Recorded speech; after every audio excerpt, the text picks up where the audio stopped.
Please raise your hand. You have the answer of this question. Do you have anyone? Does anyone can answer this question? No one? Okay. Maybe the answer depends on the situation, depends on the people. So let's solve the question one by one. So the first question is, what kind of psychological factors work in this case? The answer is bystander effect. Did you get it? Today we would like to make a presentation about bystander effect.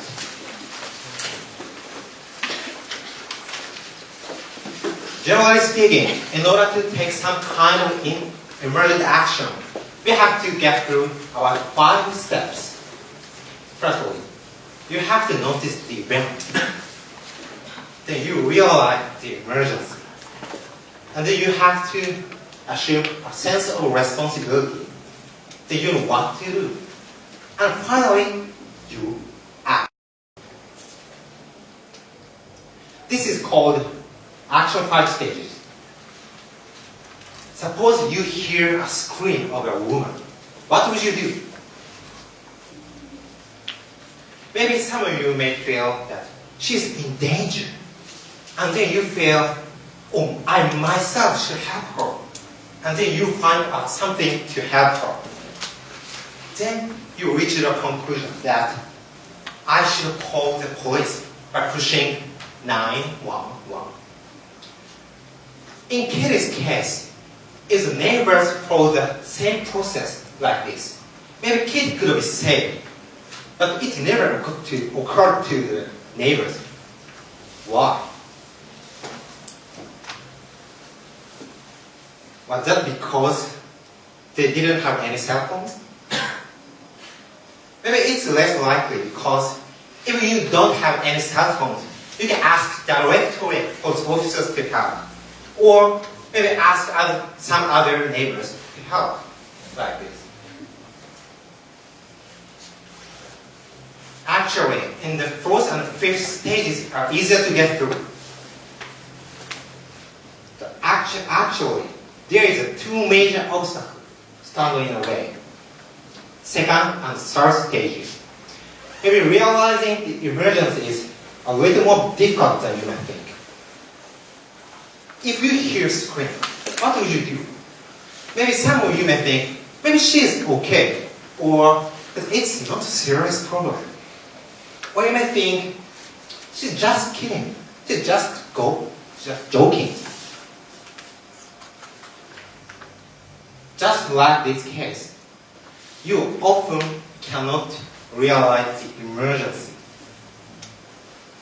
From a psychological viewpoint, this is called pluralistic ignorance. Pluralistic ignorance means the inability to maintain your opinion because others don't agree with you. Okay, please assume the situation in which there is smoke emitting from the window or there. Please imagine the situation. Okay, what would you do? What if you see smoke from the window? What would you do now? Maybe I'm going to tell people there is a fire, so you need to get out of the cooler and clear my Perfect. That's a very perfect action, perfect answer. Maybe he said that if you see the smoke, maybe you and I will take some kind of emergent action, such as getting out of the room or notice it to the other people.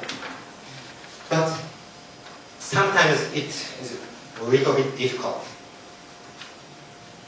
So I'd like to introduce a very famous experiment conducted by a prominent psychologist, Darling and Raquel. They gathered a lot of students in a room. One is the subject who who don't know what will happen in the experiment and don't know the purpose of the experiment. And then the other, the extroverts, who know what will happen in the experiment. Then psychologist made a smoke from the ventilator and see the response of the subject. The result is here. The subject noticed the smoke and said, well, there's smoke. That must be trouble. But other experts pretended to stay calm and said, maybe it's just broken of the ventilator. Or it's nothing special. Don't care. Don't worry. So opinions are divided into two groups, majority or minority. Interestingly, about 90% of the subjects who own the minority's opinion change their mind and don't care about smoke and do nothing. You don't know any emergent response. This result well illustrates the psychological tendency that we are apt to regard majority's opinion as more reliable. This is called pluralistic ignorance. So opinions of majority leads to the ignorance of minorities. This is pluralistic ignorance.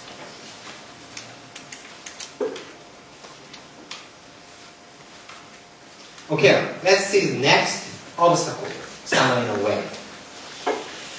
It's sometimes difficult to feel a sense of responsibility, like I should help her, because maybe some of you may think, if you hear screaming, I don't want to get involved. Or maybe you think, somebody will help. This is called the diffusion of responsibility. You avoid a feeling of responsibility. This is a major obstacle. So let's see another experiment conducted by the same psychologist. People were gathered in a room, and one is an expert who acted as if they had an attack of epilepsy and fell down on the floor. When the number of subjects are large, majority of people did nothing. Just only 20% try to do something and try to life-saving action. But when reducing the number of people, the result has changed. More than 85% try to help and take some emergent action. So from this result, we can say that the more people there are, the less responsibility we feel. This is called diffusion of responsibility. So let me summarize my part. When we take some kind of emergent action, we have to take 5 steps. But there is 2 major obstacles standing in the way. First obstacle is pluralistic ignorance. You sometimes can't realize the true emergency. And the next obstacle is that you can't assume a sensible responsibility because the diffusion of responsibility occurs.